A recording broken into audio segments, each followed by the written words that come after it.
So, as a kid, I was raised with a narcissistic parent. Um,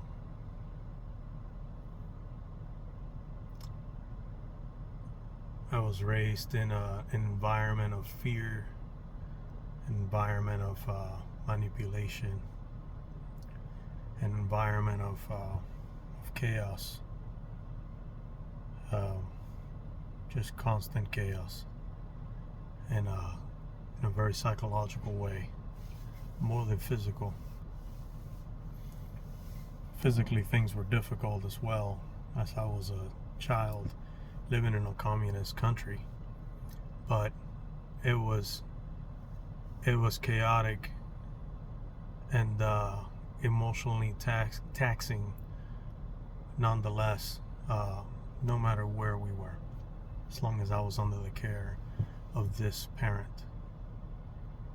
Um, I was different. Uh, I am a little different than most people, in the sense of, like, I'm very, very sensitive to energies around me. I've always been that way. As a matter of fact, when I was a kid, it was extremely difficult for me to control my reactions, and to control my I just didn't understand why everything was so intense. Life was very difficult for me as a child. Uh, all on its own, just me being me, outside of uh, the not so great parenting. So I grew up in a constant state of panic, of fear, of feeling that everything was my fault. Uh, Constantly guilt tripped into doing what I felt in my heart was the right thing, based upon the manipulation of this parent. And I learned a lot that a lot of people, and psychologists even, I would imagine, go many years to try to comprehend. I think the best psychologists are probably those that have been through those specific situations themselves, because they truly comprehend on a deeper level of what people that go through these things are going through. So I can say that I have probably a couple decades, a few decades of experience and knowledge in what I'm saying when it comes to the topic of being raised, or being at the mercy of a narcissistic spirit. Now, I'm going to get a little deeper with it, and I know whoever watches this, I really don't care. It's whatever the Father wants it to be. So, I'll go a little deeper with it. Now I understand. I have came to understand after many years. Not just now, but I have come to understand that everything is spiritual. There's many spirits that roam around us all day long. And they influence us. Us as believers, we may not be able to be possessed per se by a spirit other than the spirit of the Father. Holy Ghost, Holy Spirit, whatever you want to call them, the Ruach,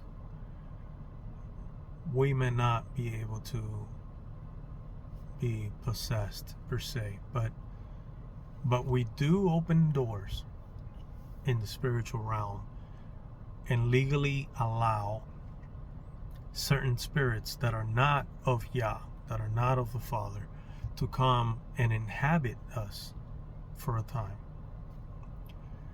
Some spirits, as they say, familiar spirits or whatnot, guys, we're dealing with entities that are older than mankind. Okay, we're dealing with entities, even the demons, the disembodied spirits that have no place of rest until the final judgment. Even those demons and those spirits are much older than we are, and much more experienced and very smart. These spirits have been monitoring and they've been basically affecting your bloodline from generations to generations. You may not know who your great grandfather was, but these spirits do, and they understand your bloodline almost to a fault. They understand the intricacies of your family tree. So this is what I would call familiar spirits. These spirits try their best. They don't like to let go of that bloodline. They're assigned to you. They try their best to follow your seed everywhere you go. And it's not until you are made aware of this reality, and it's not until you are until you receive knowledge from the Father and receive the strength to denounce and to walk away, and it's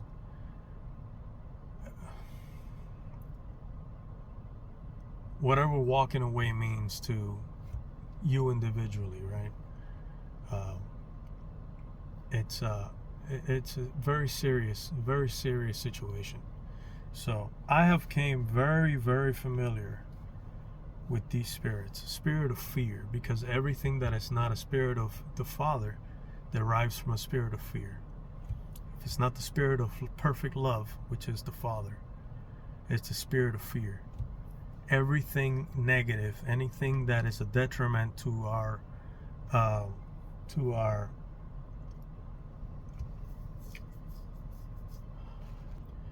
anything that's a detriment to the essence of our creation, anything that it's not derived of the spirit of the Father, derives from the spirit of fear.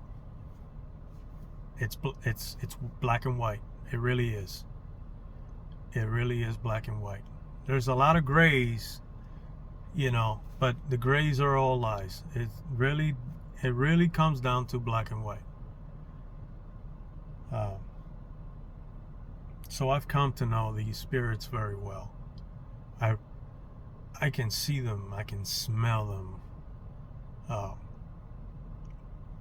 a mile away, so to speak. I can discern when a person has this spirit, and it's a very, the spirit of fear and manipulation, the spirit of manipulation, which is what I understand and I know to be the spirit of a narcissist,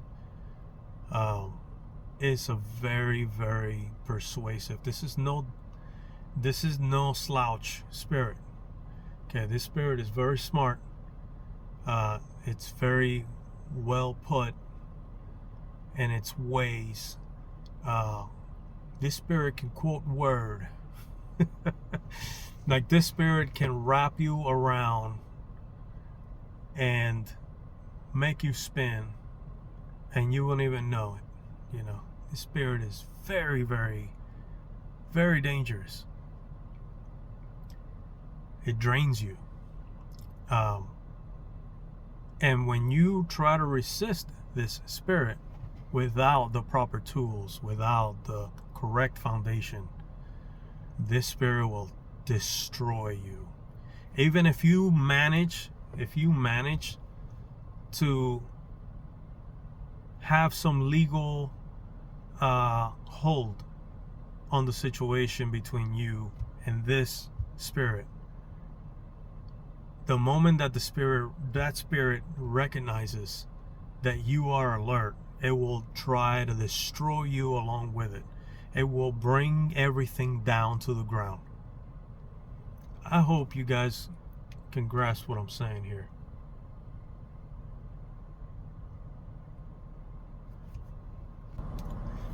There is no communicating. There is no logical discussion. There's nothing that you can do with this spirit. This is one of those spirits. This is probably one of those spirits that you gotta fast and pray for. It's one of those. This is a very strong spirit. The spirit will not let go of the grip on the host, because this is not against flesh and blood, right? There's a host. Chances are that somewhere down the line, in the bloodline of this host, their ancestors dealt with the same spirit. It's a high probability. We all wrestle with forces in the spiritual realm, slightly different sources. I have something I wrestle with that is not of Yah, but I recognize it. And the moment that I feel it coming close and trying to whisper in my ear, I'm quick to shut it down, because these are strong spirits. Spirit of fear, spirit of rage, the spirit of manipulation. These are very powerful spirits.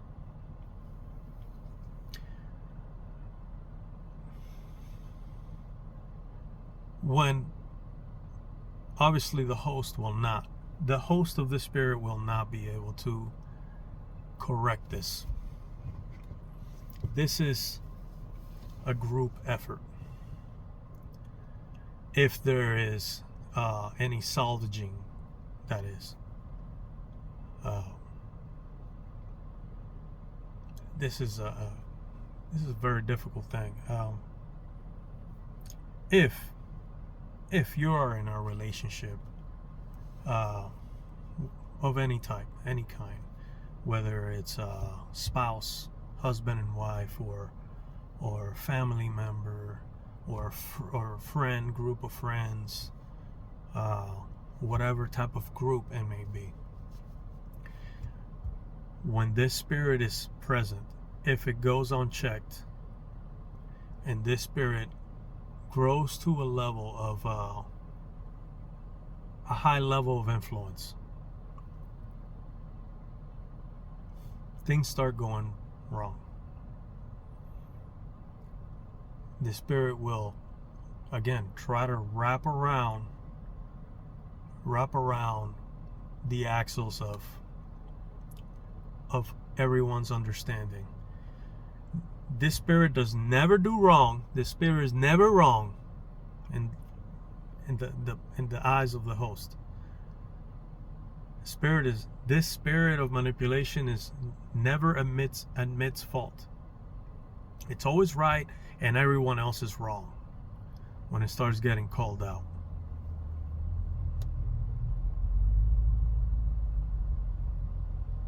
as soon as it starts to feel cornered, it starts to throw out hints of threats. But it's very smart entity. It's very smart spirit. So it's gonna try to make you look like the crazy one. It's gonna try to make you look like you're the one at fault every time. It's gonna try to create the situation where it's gonna push your buttons for you to react, and you look like the one that's at fault, to continue to mask.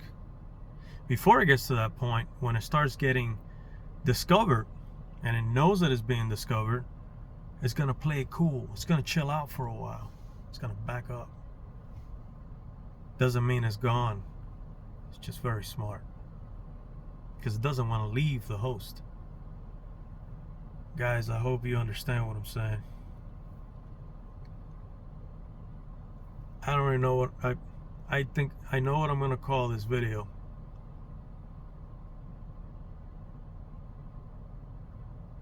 We have to be very careful. We have to be very careful of where we put our energy.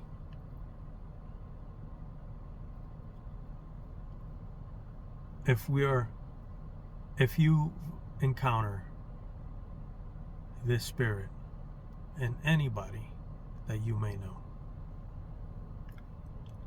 start praying and ask the Father for help, because it won't be an easy fight.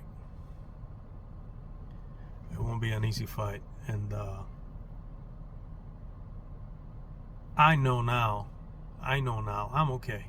I fought enough, and I know who fights with me and for me. I know now. But when you don't know what you're going up against, it's intimidating. This manipulative parent was my mother. I never speak about her. I try not to even think about her. I have gotten to the point of forgiveness. However, forgiveness does not mean that you continue to throw your pearls to the pigs. I would be a fool if I would continue to allow a host of this spirit in the life of my life, in the life of my kids, of my family. I'd be a fool, because this spirit has no intent in changing, but remaining the same.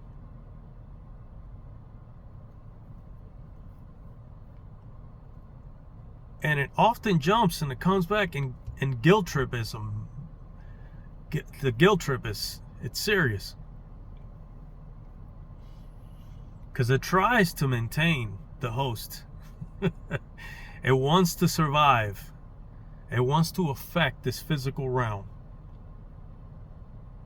in a very, very negative way. It tries as hard as it can to hold on. I've woken up many times at night, middle of the night, having nightmares of her, and guilt trip dreams. Or like, and I had already confirmation from the Father to let her go. And for years, I wrestled with that. It's like, no, I gotta let her go. It's not that I don't forgive. It's not that, oh, you don't forget and forget. No, it's not that. It's not that I don't forgive. It's that there is nothing you can do if the host doesn't want to get rid of the spirit. There's nothing you can do. And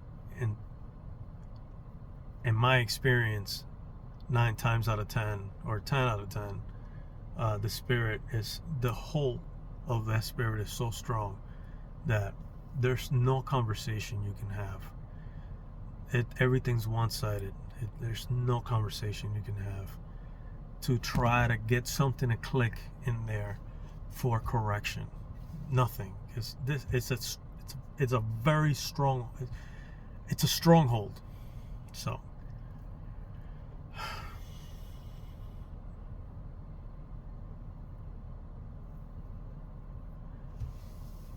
I just wanted to throw that out there. I didn't really know how this video was gonna go.